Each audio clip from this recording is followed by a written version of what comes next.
c'est le journal de l'économie, c'est Business Now. Qu'est-ce qu'on a à vous raconter?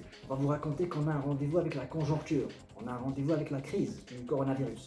On voit bien qu'on explose tous les compteurs, ce qui montre bien la violence de l'ajustement des États, des gouvernements face à cette crise sanitaire et ce choc économique sans précédent. On y reviendra dans un instant avec Patrick Dupont, directeur BCG, directeur de l'Afrique, voir un peu tout ce qu'on est en train de traverser sans doute depuis des semaines sur le continent africain. On peut noter quand même que depuis 1 à 2 semaines, un peu de soulagement sous l'action des gouvernements, bien sûr le soulagement sur le plan sanitaire, même si de nouvelles compliquées sont probablement encore à venir, notamment au Maroc. Et c'est l'OMS qui estimait que le pic épidémique ou le plateau en Europe était peut-être en train de se rapprocher. Une première étape dans la gestion de l'épidémie qui ne doit pas conduire à relâcher les efforts de confinement, précisait l'OMS. Un confinement qui se poursuit au niveau national au moins jusqu'au 20 avril. Sur les marchés, on a quand même digéré encore un certain nombre d'annonces de la part des États, de la part des gouvernements, et ce sont bien les actions décisives pour la suite menées par les États qui ont sans doute permis aux investisseurs de retrouver un peu de confiance. On a vu le bilan de la Fed qui a explosé ces derniers jours, qui a désormais dépassé la barre des 5 000 milliards de dollars. Un bilan de la Fed qui a augmenté de près de 600 milliards de dollars en l'espace de quelques jours. Du côté de l'Europe, on notera que la BCE a fait sauter toutes les limites techniques et juridiques pour son nouveau programme d'achat d'actifs d'urgence pandémique, le PEP. C'est comme ça qu'il a été baptisé par les autorités monétaires européennes. La BCE pourra donc acheter ce qui est nécessaire quand ce sera nécessaire. Et c'était l'une des annonces phares de la BCE la semaine dernière qui a permis justement sur les marchés de faire un peu baisser la pression. Et puis on notera le pétrole qui reste sous forte pression alors que depuis le 1er avril a pris fin l'accord de production qui avait été organisé au sein de l'OPEP, avec la Russie également, depuis le mois de décembre 2016. Chaque membre de l'OPEP, la Russie également, chacun a le droit de produire comme il l'entend aujourd'hui et l'Arabie Saoudite est déjà entrée dans cette logique de guerre de part de marché pour mettre à mal ses concurrents producteurs pétroliers. C'est ce que rapporte l'agence Bloomberg. L'Arabie Saoudite est en train d'augmenter au maximum possible ses capacités de production, une production saoudienne qui pourrait dépasser désormais les 12 millions de barils jour. Les cours du pétrole sont sous forte pression, on le voit notamment sur le baril de Brent et sur le WTI qui chutent encore à de nouveaux points bas, des points bas de plus de 18 ans, qui tentent désormais de se redresser après que Donald Trump et Vladimir Poutine ont discuté la semaine dernière, je cite, de l'importance de la stabilité des prix de l'énergie en ce moment. On a vu un rebond fin de semaine dernière. Est-ce que le coup de bluff de Donald Trump va durer? On va continuer à vous raconter ça. Enfin, notez du côté des entreprises nationales, l'industrie, l'innovation continue malgré tout. Le ministère de l'Industrie est en train de présélectionner à travers Maroc PME des entrepreneurs innovants pour lutter contre le coronavirus. On a atteint désormais 137 millions de dirhams d'investissement. On voit quand tout ça, c'est dans le journal de l'économie et ça commence maintenant avec Sarah Boujrada. Présidé par l'Arabie Saoudite, le G20, qui représente près de 2 tiers de la population et les 3 quarts du PIB mondial, a tenu un sommet en visioconférence pour préparer une réponse globale à la pandémie du Covid-19 et à ses implications humaines et économiques. Ce sont plus de 5 000 milliards de dollars qui seront injectés dans l'économie mondiale afin de contrer les répercussions de la pandémie. Les 20 plus grandes économies de la planète ont également annoncé qu'ils travailleraient pour déployer des mesures coordonnées, rapides et cohérentes. 5 000 milliards, le chiffre est impressionnant, c'est à peu près 6% du PIB mondial, mais il faut préciser quand même que ces 5 000 milliards, c'est l'effort de tous les pays additionnés. À noter également qu'il y a toutes les mesures de report de cotisations sociales, d'impôts, toutes les mesures de garantie, et ça c'est des sommes qui finiront par revenir dans les caisses des États, ça représente 60% de cette enveloppe des 5 000 milliards. Et puis de l'autre côté, il y a des sommes qui sont réellement dépensées pour soutenir l'activité, et là on parle de baisse d'impôts, de financement du chômage partiel, des fonds de solidarité, ça c'est 40% du total. Ce sont bien entendu les secteurs de l'hébergement, la restauration, le transport, l'aérien, notamment le tourisme, qui seront les plus impactés par la crise du coronavirus. L'industrie extractive nationale devrait également subir l'impact du rétrécissement des marchés extérieurs induit par l'effet dépressif de l'économie mondiale.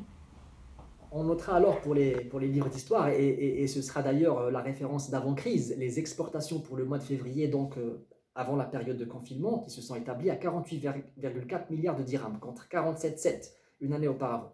Le chiffre d'affaires à l'export de l'automobile s'est élevé à 13,9 milliards de dirhams, en augmentation de 3,4%. Je disais un chiffre pour les livres d'histoire, mais un chiffre de référence qui servira de repère pour avant la crise économique. Les exportations de l'automobile vont souffrir, comme celle du textile, avec l'arrêt de la production des usines, notamment Renault PSA, et l'effondrement des commandes de donneurs d'ordre européens impactés par ce choc récessif auquel on fait face. Au Maroc, le premier secteur importateur est lourdement affecté par la crise. Les usines Renault et PSA sont à l'arrêt, ainsi que l'ensemble de l'écosystème des équipementiers du secteur automobile qui emploie plus de 180 000 personnes.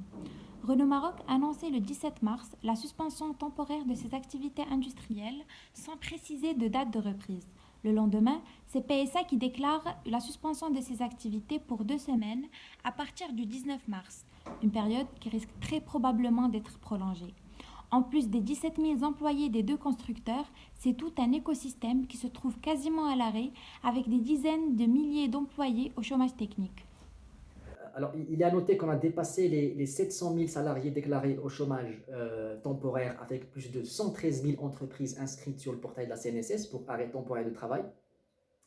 À noter également que les aides de subsistance qui seront distribuées directement aux bénéficiaires de l'informel sont estimées à 3 milliards de dirhams. À partir de cette semaine, commencera la distribution progressive des aides au soutien des travailleurs et ménages de l'informel. Une première au Maroc, 800, 1000, 1200 dirhams seront directement alloués en fonction de la taille du ménage. Le Centre marocain de la conjoncture a dressé une contre-performance économique qui devrait découler du retrait de l'ensemble des secteurs sous les effets multiples déclenchés par la pandémie du coronavirus, la psychose, la perte de confiance et par les restrictions des déplacements et les mesures de confinement. S'ajoute à cela une diminution de la valeur ajoutée du secteur agricole de 3% en raison de la très faible pluviométrie enregistrée en hiver.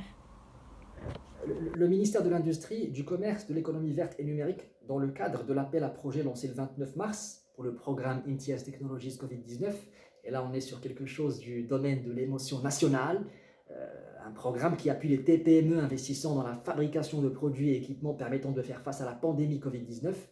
On est déjà à 42 premiers projets d'investissement qui ont été reçus et présélectionnés par Maroc PME, représentant un montant d'investissement global prévisionnel de 137 millions de dirhams.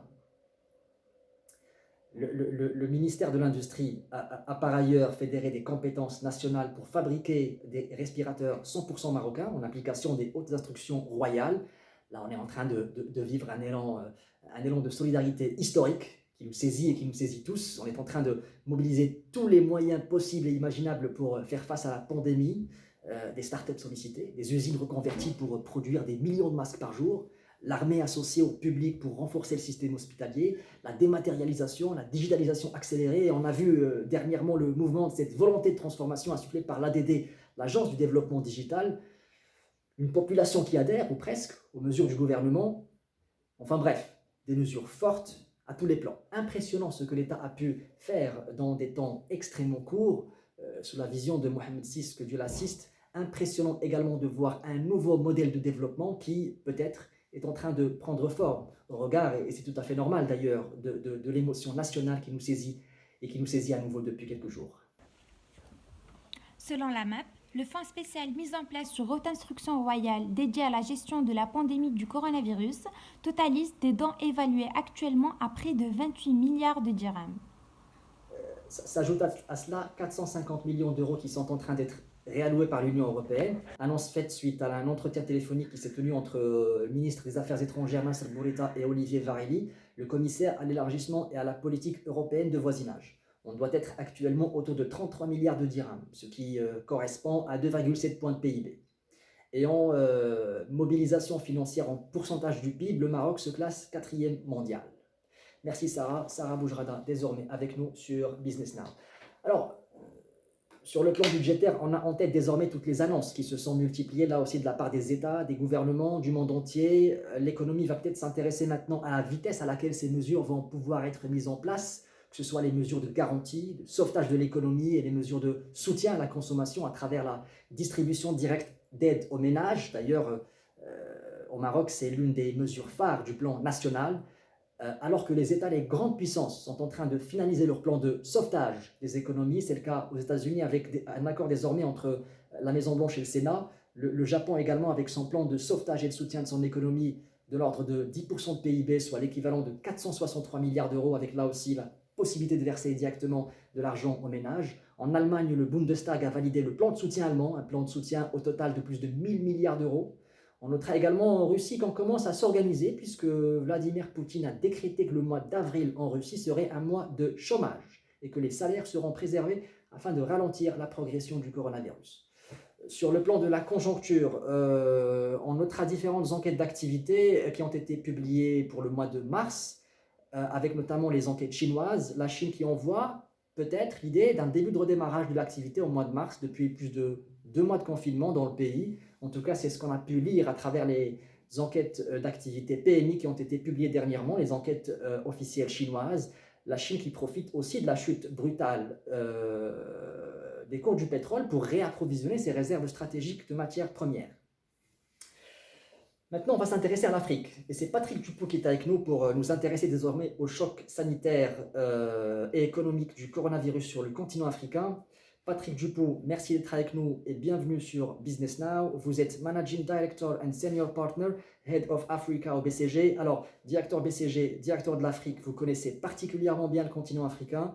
Vous avez accompagné plusieurs institutions publiques et plus de 50 multinationales lors de leur expansion dans le continent.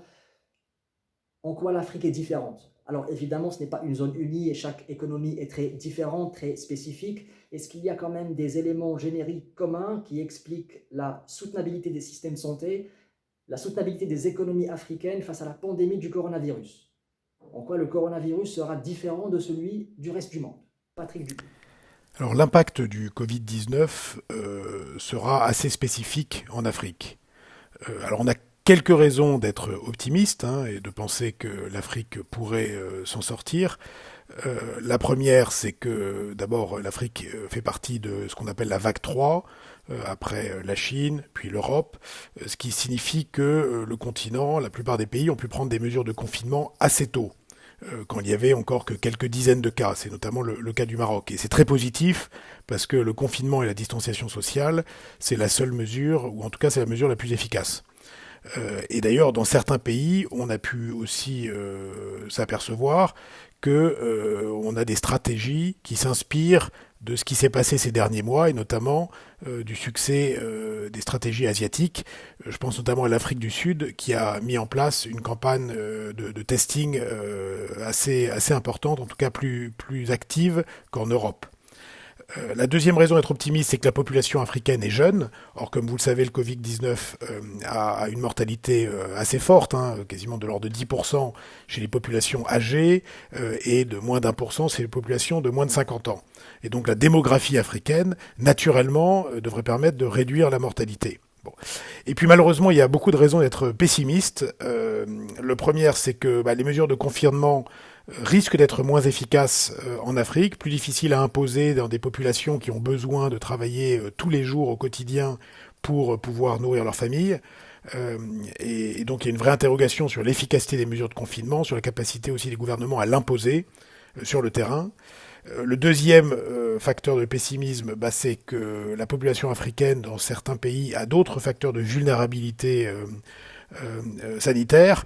Je pense notamment à un certain nombre de pays qui ont une population HIV très importante, et puis aussi le facteur de malnutrition qui est important et qui risquerait en fait de faire que le Covid puisse aussi avoir une mortalité chez des populations beaucoup plus jeunes.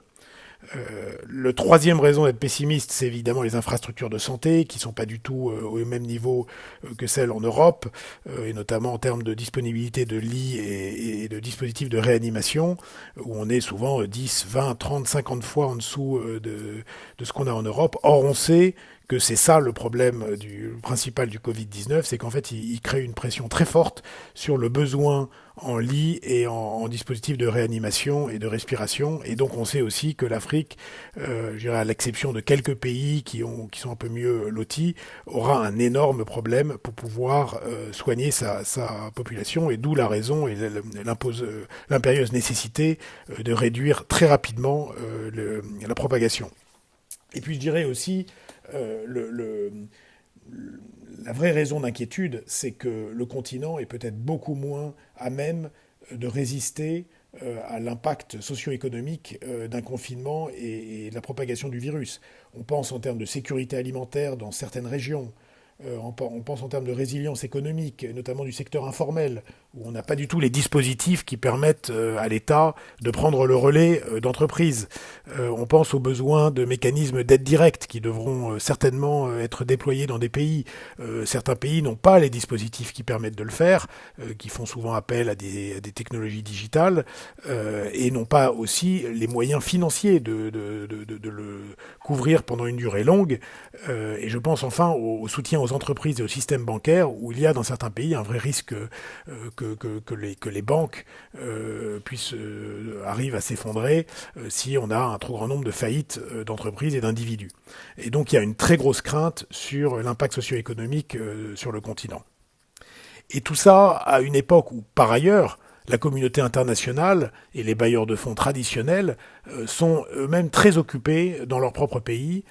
Et donc il y a une crainte qu'on ne puisse pas non plus bénéficier de l'aide dont l'Afrique a pu bénéficier dans d'autres crises sanitaires ou économiques.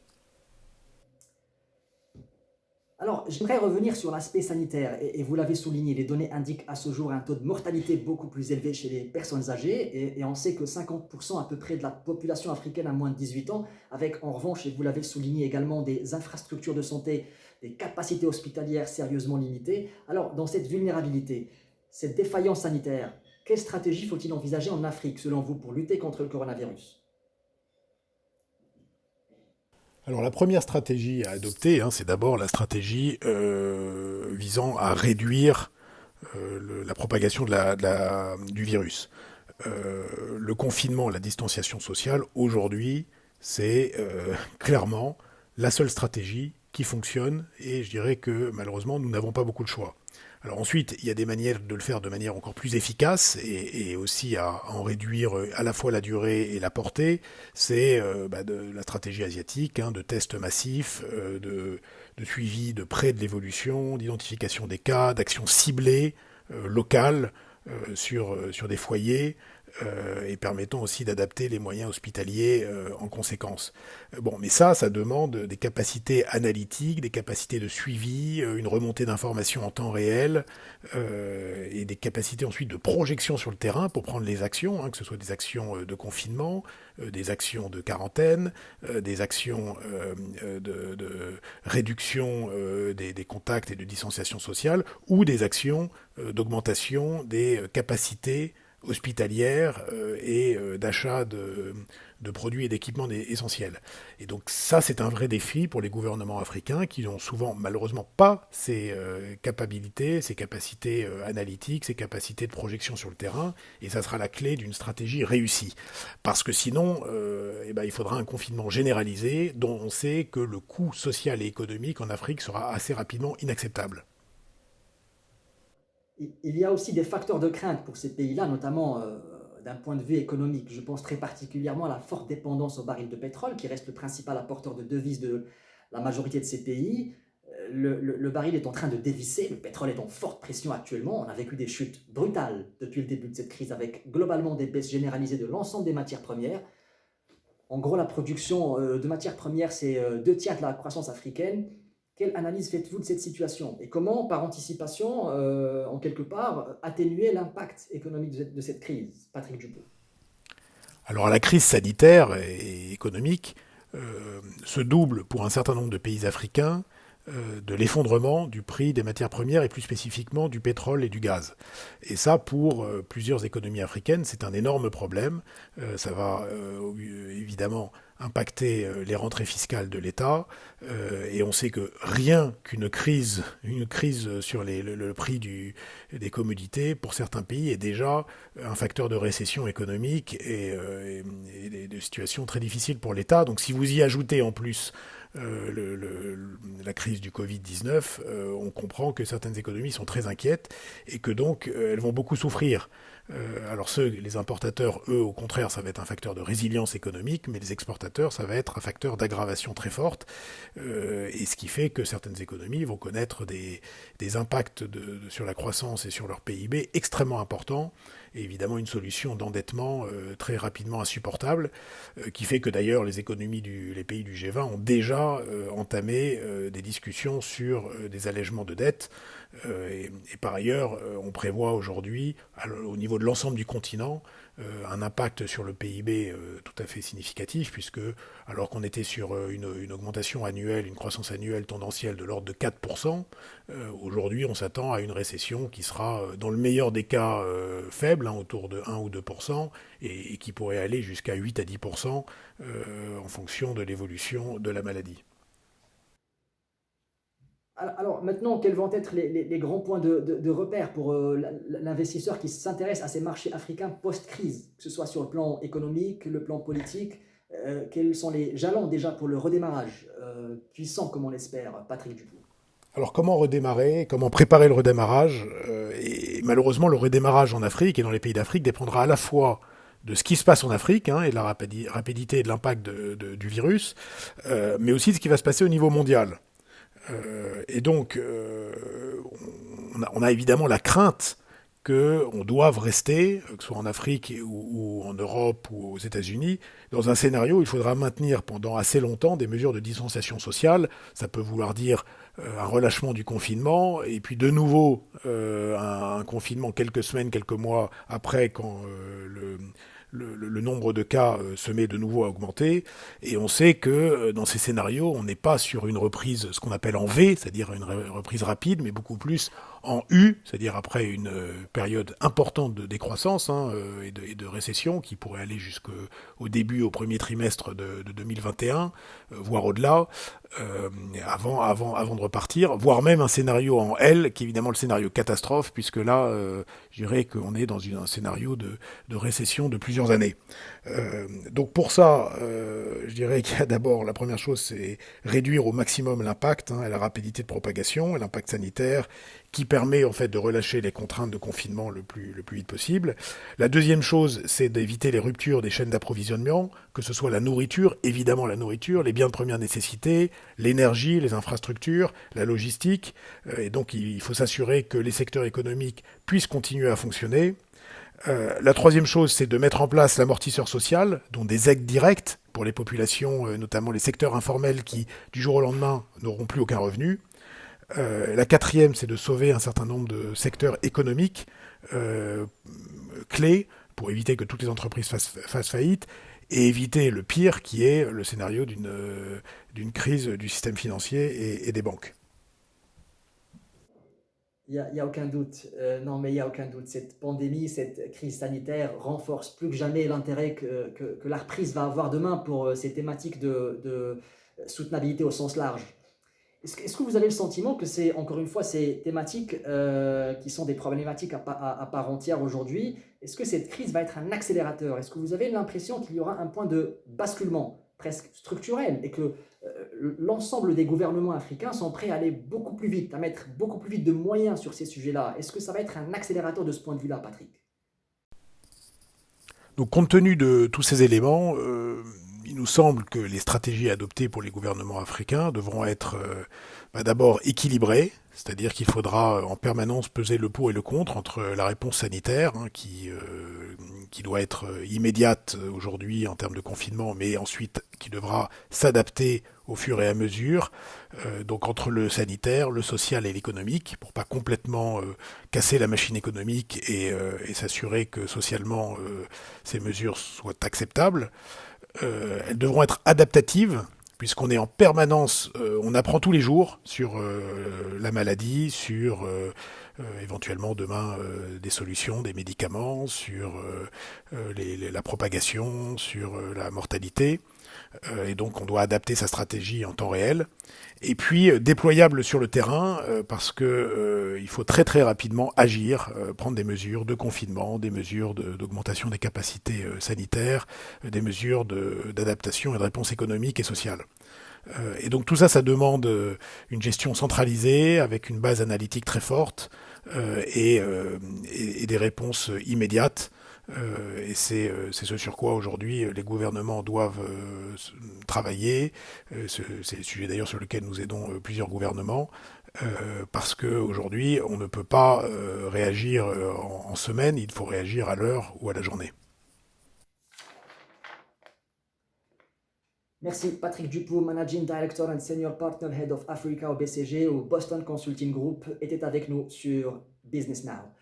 Sur les marchés, on a vu quelques rebonds cette semaine, des rebonds qui se sont évanouis. Sans grande surprise, les marchés internationaux ont vécu un trimestre noir avec 25% de baisse et plus. Des marchés qui terminent sans grand enthousiasme le pire trimestre de leur histoire sur le plan boursier en tout cas. Ce sera l'un des pires trimestres de l'histoire de Wall Street pour le Dow Jones et les autres indices américains. C'est d'ores et déjà le pire trimestre pour les marchés européens avec des baisses de 25% et plus pour les indices européens sur l'ensemble du trimestre. Et puis des marchés émergents qui ont perdu parfois jusqu'à 30-40% sur ce premier trimestre noir de l'année 2020. On a observé durant les 10 dernières années quand même au niveau mondial, les marchés ont vécu dans un océan de liquidités, ce qui a fait qu'on a eu recours excessif aux leviers financiers. Au fond, on a traité un problème de dette au moment de Lehman Brothers en 2008 par de la dette additionnelle.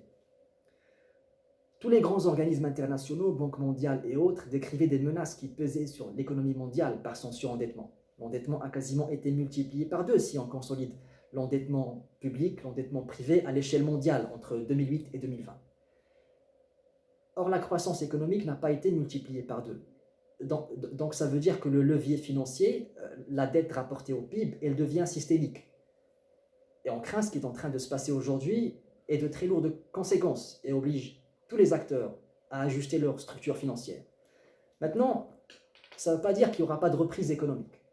Il y aura une reprise économique. On va voir, on va continuer à vous raconter ça. Il faut rester prudent.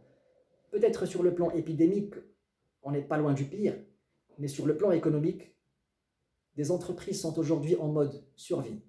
Des entreprises sont en train de vivre une chute brutale de leur chiffre d'affaires et cherchent maintenant à diminuer au maximum leurs coûts fixes, en voyant filer la trésorerie heure après heure, sans avoir les fonds propres pour tenir plusieurs mois.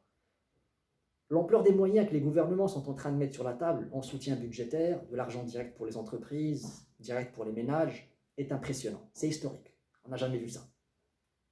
Il faudra maintenant qu'on se penche sur certains secteurs, qu'on les accompagne, soit pour qu'ils redémarrent, puisque leur chaîne de production aura été interrompue, soit pour les restructurer parce que les consommateurs auront changé de comportement.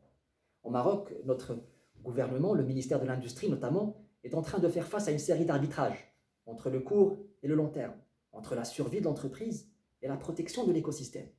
Dans les chaînes de production très intégrées comme l'automobile, la défaillance d'un fournisseur peut devenir critique au moment de la relance. Personne n'était préparé à un tel choc et tous les dirigeants nous disent qu'il laissera des traces profondes. Je le disais tout à l'heure, peut-être sur le plan épidémique, on n'est pas loin du pire, mais sur le plan économique, le plus gros reste à faire. Le Maroc peut réussir. Vous êtes sur Business Now.